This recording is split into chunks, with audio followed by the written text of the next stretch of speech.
आज जो आईजी पंजाब ने एक बड़ी कॉम्प्रिहेंसिव रिपोर्ट दी है, प्रेस कॉन्फ्रेंस उन्होंने की है और उसमें उन्होंने बताया है कि बाकायदा हमले मुंतखब किए गए हैं, पहले टारगेट को सेट किया गया है और उसके बाद बाकायदा प्लानिंग के तहत ही ये हमले किए गए हैं। तो इसी पर बात करते हैं। सीनियर तजियाकार नसरुल्लाह मलिक साहब भी हमें ज्वाइन कर चुके हैं। नसरुल्लाह मलिक साहब, जो बातें आज आईजी पंजाब डॉक्टर उस्मान अनवर ने की हैं वो दिल दहला देने वाली हैं। क्या एक सियासी जमात के कायदीन से इस रवैये की तवक्को की जा सकती है जिसका मुजाहरा हमने 9 मई को देखा? देखिए, मैं समझता हूँ कि डॉक्टर यास्मीन राशिद साहबा के हवाले से जो कल से कहा जा रहा है कि वो बरी हो गई है, वो इस उनके ऊपर इल्जाम है वो ये है कि उन्होंने लोगों को उकसाया, लोगों को भड़काया और लोगों को कॉल के जरिए जो है वो पहुंचने का कहा। तो मैं समझता हूँ कि ये इंतहाई अफसोसनाक है और जो लीडरशिप जिस तरीके से इन्वॉल्व हुई 9 मई के वाकयात के अंदर, पाकिस्तान की सियासी तारीख में इसकी कोई मिसाल नहीं मिलती जी। शायद ही किसी सियासी जमात ने कहा हो कि जाके सरकारी दफातर पर कब्जा कर लें, जीएचक्यू पर हमला कर दें, कोर कमांडर हाउस पर जाएं और वहां एहतजाज करें, वहां जाके हम जो है कोर कमांडर हाउस के अंदर जाएंगे। बुनियादी तौर पर अगर आप देखें तो इमरान खान साहब रावलपिंडी जब लॉन्ग मार्च लेकर गए थे तो उस वक्त भी सोच यही कार फरमा थी कि हम जीएचक्यू के बाहर एहतजाज करेंगे। फिर इमरान खान साहब ने जब 9 मई के वाकयात हो गए उसके बाद भी एक दो जगह पे जो बातचीत की तो यही लफ्ज कहे कि जहां एहतजाज करना चाहिए था वहीं एहतजाज होना था। रेंजर जो है वो फौज के मातहत है, इसलिए हमने वहीं जाना था, हमने जीएचक्यू के बाद जाना था, हमने कोर कमांडर हाउस के बाद जाना था। गोया जो इकदाम किए गए 9 मई को उससे वापसी या उसकी तरदीद नहीं की गई बल्कि एक्सेप्ट किया गया कि हमने ये काम एक सोचे समझे मंसूबे के तहत किए हैं और इसी सोचे मंसूबे के तहत जिस तरीके से पूरे मुल्क के अंदर हिसास इदारों के दफातर पर, उनकी रहशगाहों पर जो हमले किए गए, मेरे ख्याल में ये सोचा भी जा सकता था। अब वो अपनी जान छुड़ाने के चक्कर में कहते हैं जी हमने तो ये नहीं कहा था।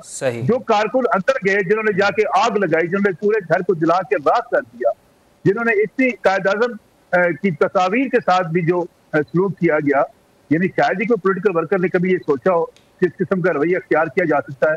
लेकिन मैं अगर आपसे मुझे एक मिनट दे तो मैं आपसे अर्ज करूं, ये रवैये का आगाज 2011 से शुरू किया हुआ इमरान खान साहब ने। अच्छा। जब उन्होंने कहा हुंडी के जरिए पैसे भेजें, जब उन्होंने कहा 2014 में मैं धरना देकर पूरे मुल्क को जैम कर दूंगा, पहले हम लाहौर बंद करेंगे, फिर कराची बंद करेंगे, फिर पेशावर बंद करेंगे। सोच यही कार फरमा थी कि जब चाहे मुल्क के अंदर हम ऐसी अफरा तफरी पैदा कर सकते हैं जिससे हम इदारों को भी नीचे दिखा लेंगे और मुल्क के पूरे निजाम को जैम कर लेंगे। लेकिन नसरुल्लाह मलिक साहब इस दफा तो वो बहुत ही आगे निकल गए ना, इदारों के ऊपर उन्होंने बाकायदा हमला उन्होंने करवा दिया। तहरीक इंसाफ के सीनियर तरीन रहनुमाओं की दिफाई तंसीबात पर हमला करने वाले शरपसंदों के साथ टेलीफोनिक राब्तों के भी सबूत आज पेश कर दिए गए। तो फिर बहुत मुश्किल नहीं हो जाएगी पाकिस्तान तहरीक इंसाफ के लिए बतौर सियासी जमात वो अपना वजूद बरकरार रख पाएगी अब इस सारी कन्वर्सेशन जो उनकी आउट हुई है और आईजी पंजाब ने जो इसके ऊपर प्रेस कॉन्फ्रेंस की उसके बाद? मेरे ख्याल में अगर पाकिस्तान रेड लाइन नहीं है तो फिर शायद हमें अपने हवाले से सोचना पड़ेगा। हम सब के लिए रियासत है पाकिस्तान, ये धरती माँ जो है ये रेड लाइन है, कोई फर्द रेड लाइन नहीं है। यानी कोई सियासतदान रेड लाइन नहीं होता। एक मुल्क की जो सालमियत होती है वो रेड लाइन होती है, मुल्क की आजादी रेड लाइन होती है और मुल्क की आजादी के लिए जरूरी होता है कि आप अपने सिक्योरिटी इदारों का यानी उस लिहाज से बल्कि उनकी शाना बिछाना खड़ा हो मुल्क के दिफा के लिए। लेकिन बदकिस्मती से यहाँ कह दिया गया एक फिक्स रेड लाइन है और उसके बाद पूरे मुल्क के इदारे जो दिफा करने वाले इदारे हैं, पुलिस है, कोई इदारे को नहीं छोड़ा गया। ये वो मैं समझता हूँ सियासी जमात का रवैया है। इस सियासी जमात के रवैये के साथ ना पार्लिमानी निजाम चल सकता है, ना जमहूरियत चल सकती है, ना सियासत चल सकती है। और जब तक इन लोगों को कैफे किरदार तक नहीं पहुंचाया जाएगा ये रवश फिर कहीं जन्म ले सकती है। जी हाँ, बिल्कुल दुरुस्त बात है और इसकी मजम्मत भी जितनी भी मजम्मत की जाए वो कम है। सोशल मीडिया पर सर जिस तरह की कौमी सलामती के इदारों के खिलाफ नफरत अंगेज पोस्टें डाली गई हैं, जानबूझकर फेक पोस्टें वायरल की गई हैं, क्या आप नहीं समझते कि ये मुल्की सलामती के साथ भी एक भौंडा मजाक किया गया है? मैं समझता हूँ जब इसकी कभी तहकीकात होंगी तो आपको अंदाजा होगा कि ये मुल्क से बाहर बैठे हुए लोग कौन थे, इनके पीछे कौन से मुहर्रकात थे कि जो ये सारी कंपेन चलाते रहे। फिर आपको ये भी पता चलेगा कि कहां कहां से फंडिंग होती रही इस सोशल मीडिया कैंपेन के लिए। यानी आपने बाकायदा मनसूबा बंदी के तहत ये सारा काम किया और मकसद क्या था? मकसद ये था कि किसी न किसी तरीके से इक़्तिदार हासिल किया जाए, खा मुल्क के अंदर जितना मर्जी अफरा तफरा पैदा हो जाए।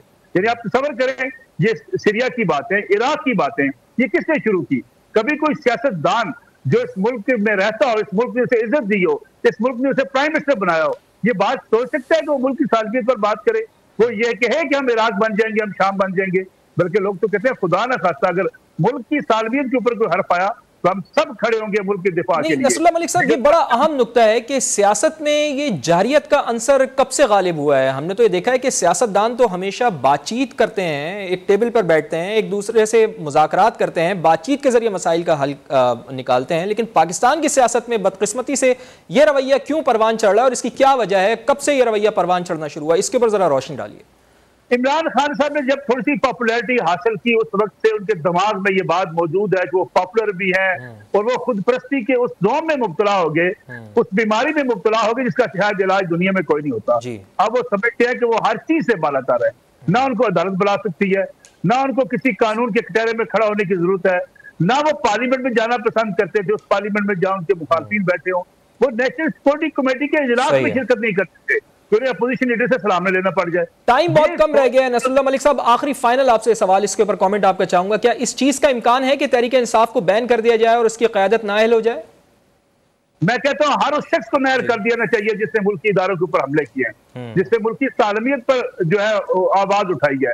ऐसे शख्स को, कोई भी शख्स हो, वो किसी भी सियासी जमात से हो, जो मुल्क की सलामती के साथ खेले, उसको पाकिस्तान में सियासत करने का कोई हक नहीं होना चाहिए। आज जो आईजी पंजाब ने एक बड़ी कॉम्प्रिहेंसिव रिपोर्ट दी है, प्रेस कॉन्फ्रेंस उन्होंने की है और उसमें उन्होंने बताया है कि बाकायदा हमले मुंतखब किए गए हैं, पहले टारगेट को सेट किया गया है और उसके बाद बाकायदा प्लानिंग के तहत ही ये हमले किए गए हैं। तो इसी पर बात करते हैं, सीनियर तजियाकार नसरुल्लाह मलिक साहब भी हमें ज्वाइन कर चुके हैं। नसरुल्लाह मलिक साहब, जो बातें आज आईजी पंजाब डॉक्टर उस्मान अनवर ने की हैं वो दिल दहला देने वाली हैं। क्या एक सियासी जमात के कायदीन से इस रवैये की तवक्को की जा सकती है जिसका मुजाहरा हमने 9 मई को देखा? देखिए, मैं समझता हूँ कि डॉक्टर यास्मीन राशिद साहबा के हवाले से जो कल से कहा जा रहा है कि वो बरी हो गई है, वो इस उनके ऊपर इल्जाम है वो ये है कि उन्होंने लोगों को उकसाया, लोगों को भड़काया और लोगों को कॉल के जरिए जो है वो पहुंचने का कहा। तो मैं समझता हूँ कि ये इंतहाई अफसोसनाक है और जो लीडरशिप जिस तरीके से इन्वॉल्व हुई 9 मई के वाकयात के अंदर, पाकिस्तान की सियासी तारीख में इसकी कोई मिसाल नहीं मिलती जी। शायद ही किसी सियासी जमात ने कहा हो कि जाके सरकारी दफातर पर कब्जा कर लें, जीएच के ऊपर हमला कर दें, कोर कमांडर हाउस पर जाएं और वहां एहतजाज करें, वहां जाके हम जो है कोर कमांडर हाउस के अंदर जाएंगे। बुनियादी तौर पर अगर आप देखें तो इमरान खान साहब रावलपिंडी जब लॉन्ग मार्च लेकर गए थे तो उस वक्त भी सोच यही कार फरमा थी कि अब जीएचक्यू के बाहर एहतजाज करेंगे। फिर इमरान खान साहब ने जब 9 मई के वाकयात हो गए उसके बाद भी 1-2 जगह पे जो बातचीत की तो यही लफ्ज कहे कि जहां एहतजाज करना चाहिए था वहीं एहतजाज होना था। रेंजर जो है वो फौज के मातहत है इसलिए हमने वहीं जाना था।